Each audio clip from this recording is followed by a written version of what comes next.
భారత ప్రధాని నరేంద్ర మోడీ యుక్రెయిన్ పర్యటన విజయవంతంగా ముగిసింది. తన యుక్రెయిన్ పర్యటనలో ప్రధానమంత్రి భారత వైఖరిని చాలా స్పష్టంగా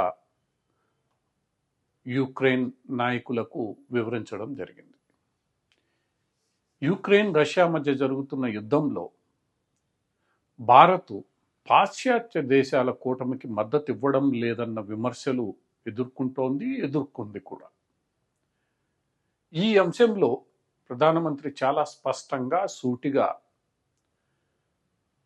వారందరికీ సమాధానం ఇచ్చారు. భారత్ ఏ పక్షాన లేదని, కేవలం శాంతి పక్షానే భారత్ నిలబడుతుందని, యుద్ధం ఏ సమస్యకు పరిష్కారం కాదని, ఈ విషయాన్ని అందరూ గ్రహించుకోవాలని చాలా స్పష్టంగా చెప్పారు. అదే సందర్భంలో ఈ పర్యటనకు సంబంధించిన వివరాలను మీడియాకు అందజేసిన విదేశాంగ శాఖ మంత్రి శ్రీ జైశంకర్ మాట్లాడుతూ,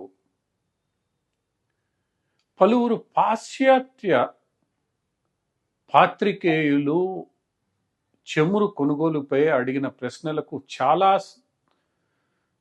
సూటిగా సమాధానమిస్తూ, పాశ్చాత్య దేశాలు అభివృద్ధి చెందుతున్న దేశాల అవసరాలను దృష్టిలో పెట్టుకోకుండా ఎన్నో, అంటే ముఖ్యంగా చమురును అత్యధికంగా ఉత్పత్తి చేసే 3 దేశాలపై శాంక్షన్లను విధించాయని, అటువంటి పరిస్థితుల్లో భారతదేశం లాంటి దేశాలు తమ అవసరాలకు అనుగుణంగా, ఎందుకంటే భారతదేశం ప్రపంచంలోనే అత్యధికంగా చమురును దిగుమతి చేసుకుంటున్న కొన్ని దేశాలలో ఒకటి.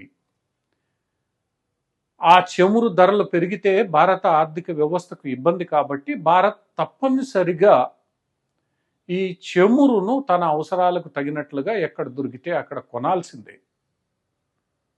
ఇందులో ఏమాత్రం తేడా వచ్చినా భారత ఆర్థిక వ్యవస్థ కుప్పకూలిపోతుంది.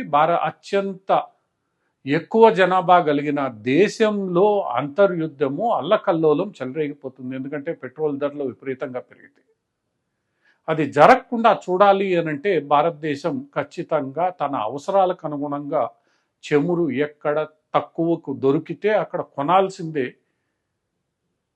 ఈ దిశగానే తాము కొనసాగుతున్నట్లు, ఇందులో తప్పేమీ చేయడం లేదని జయశంకర్ సూటిగా చెప్పారు. ఈ విషయంలో జయశంకర్ ప్రస్తావించిన 3 దేశాలు అమెరికా లేదా పాశ్చాత్య దేశ శాంక్షన్లు ఎదుర్కొంటున్నవే. అవేమిటంటే వెనిజులా, ఇరాన్, రష్యా. అంతకుముందు భారతదేశానికి వెనిజులా నుంచి, ఇరాన్ నుంచి తక్కువ ధరకు చమురు వచ్చేది. ఈ దేశాల మీద ఏవో కుంటి సాకులు చెప్తూ పాశ్చాత్య దేశాలు, ముఖ్యంగా అమెరికా నాయకత్వంలోని పాశ్చాత్య దేశాలు వాటిపై నిషేధం విధించాయి. దాంతో భారత్ ఇబ్బంది పడింది. ఈసారి ఇబ్బంది పడదలుచుకోలేదన్న విషయాన్ని జయశంకర్ చాలా సూటిగా స్పష్టంగా చెప్పారు.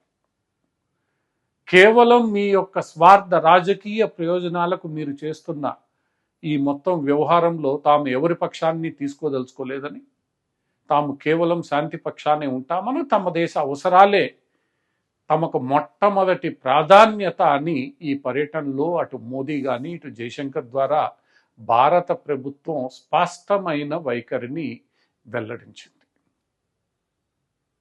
ఇది ఒక రకంగా భారతదేశం ప్రపంచ రాజకీయ చిత్రపటంలో తనదైన శైలిలో ముందుకు వెళ్ళడానికి పూర్తి స్థాయిలో సన్నద్ధమై ఉందని, అందుకు తగినట్లుగానే వ్యవహరిస్తోందన్న విషయం అందరికీ అర్థమైపోయి ఉంటుంది.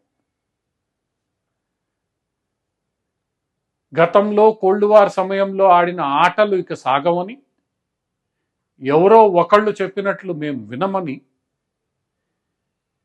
మీరు బంగ్లాదేశ్ లాంటి చోట్ల ఎటువంటి కుట్రలు పన్నినా అవి భారత్ని ఏమీ చేయలేవన్న సందేశాన్ని, భారత్ యొక్క నిర్ణయాలను మార్చుకోబోమన్న స్పష్టమైన సంకేతాన్ని కూడా భారత ప్రభుత్వం ఈరోజు ప్రపంచానికి అందజేసింది. ఇది భారత ప్రజలకు ఎంతో ఉపయోగకరమైన నిర్ణయం. ఈ నిర్ణయాన్ని భారత ప్రజలు స్వాగతించాలి. భారత్లోని అందరూ కేవలం దేశ హితాన్ని, దేశ ప్రజల హితాన్ని కాంక్షించే ఎటువంటి నిర్ణయానికైనా తమ మద్దతు తెలపాలి. అంతర్జాతీయ సమాజంలో భారత్లో అల్లకల్లోలం చేయడానికి సన్నద్ధమైన వారి కుట్రలను ఎదుర్కోవడంలో ఎలాంటి సందేహానికి తావివ్వకుండా భారత ప్రజలు వ్యవహరించాలి.